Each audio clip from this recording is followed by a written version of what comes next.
E aí, você conseguiria me dizer quais foram os pontos que chamaram a atenção nessa aula de hoje? Quais foram aqui as principais características que você aprendeu e que vai contribuir realmente aí para a sua formação profissional, para a sua atuação no mercado de trabalho, né? Então, nessa aula de hoje, você entendeu um pouquinho o que são os fungos, quais são as características que eles possuem que faz com que ele possa causar uma doença, que faz com que ele cause a micose, tá? E você também entendeu quais são as características dos vírus, que faz também com que ele seja ali um causador de uma infecção viral, que faz com que ele cause ali algum processo infeccioso e compreendeu que esse vírus ele necessita obrigatoriamente da célula do hospedeiro para conseguir se multiplicar, para conseguir sobreviver. Então vamos lá, vamos recapitular os conteúdos dessa aula de hoje. Então nessa aula de hoje a gente discutiu um pouco o que são os fungos. Lembre-se que os fungos, eles são eucariontes, então eles são seres aí mais evoluídos do que as células bacterianas, porque apresentam uma membrana nuclear envolvendo esse material genético, tá? Nós falamos aí das diferenças entre os fungos leveduriformes e dos fungos filamentosos. Lembre-se que existe também um fungo, uma terceira categoria de fungo, chamada de fungo dimórfico.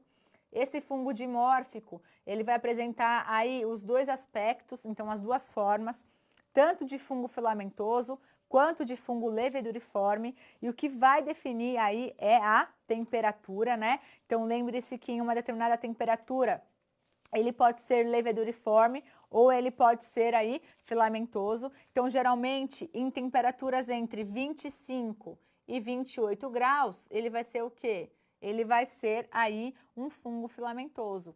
Em temperaturas entre 37 e 39 graus, ele vai ser um fungo leveduriforme. E nesse fungo dimórfico, nós temos um fungo importante, causador de micose, uma micose superficial, que é a micose de praepsina, né, que é a Pityriasis versicolor, causada por uma levedura dimórfica, né, por um fungo dimórfico, que é a Malassezia furfur.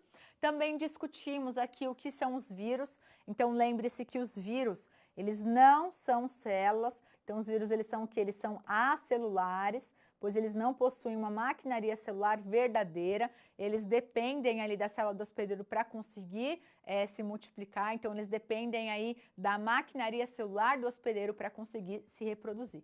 Discutimos aqui quais são os principais vírus de interesse médico.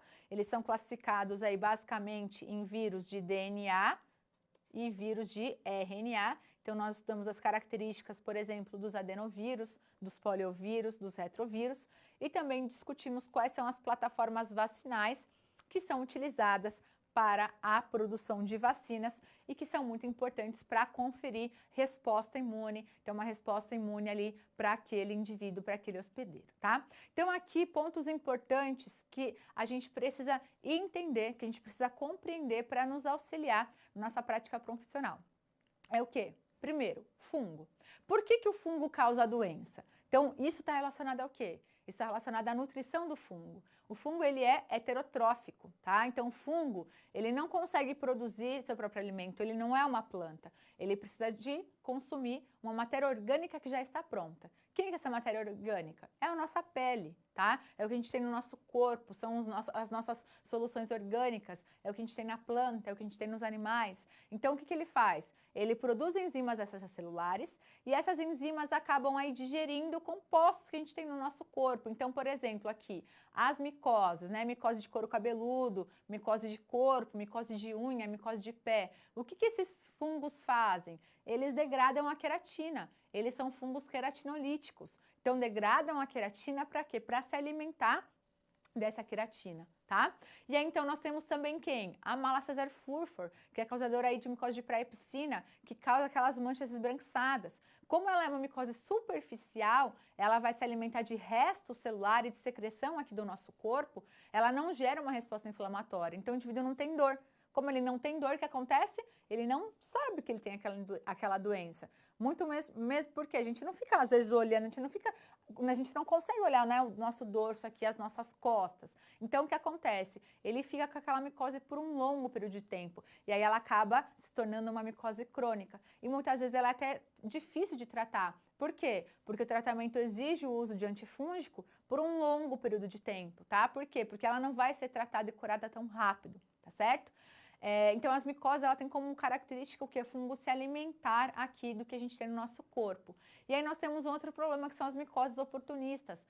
Micro-organismos como, por exemplo, a cândida e o criptococcus vão causar essas micoses oportunistas. Por quê? Porque às vezes o indivíduo tem uma imunossupressão. E aí nós temos quem? Nós temos vírus que vão aí causar essa imunossupressão no hospedeiro. Como, por exemplo, indivíduos que são HIV, tá? Então, indivíduos que têm o HIV positivo, então que têm o vírus do HIV, eles acabam se tornando imunossuprimidos porque os vírus HIV acabam aí degradando os linfócitos, acabam matando os linfócitos. A contagem de linfócitos daquele paciente cai, diminui. E aí o que acontece? Ele fica imunossuprimido. E aí uma cândida que está no seu corpo, fazendo parte ali do seu organismo, pode causar uma candidíase oral, pode causar uma candidíase genital, né?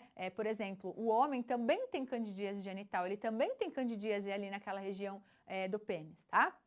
E aí nós temos o criptococcus, que a gente vai inalar pelo ar. Então, por exemplo, o aspergillus. Aspergillus é um fungo que está presente no ar. Se a gente vai ali para um ambiente aberto, inalou o ar, inalou aspergillus. A diferença é que, como eu sou imunocompetente, eu não vou desenvolver a aspergilose, mas o indivíduo que é AIDS, ele pode desenvolver a aspergilose. Então, é muito importante que você conheça as características de cada um deles, dos fungos e dos vírus, para você saber ali, entender, né, quais são os sintomas que aquele paciente manifesta, como que é a forma de tratamento e auxiliar naquele paciente para que ele possa efetivamente ter uma melhora da sua qualidade, da sua qualidade de vida, tá certo? Então, finalizamos aqui mais uma teleaula da microbiologia e até o nosso próximo encontro.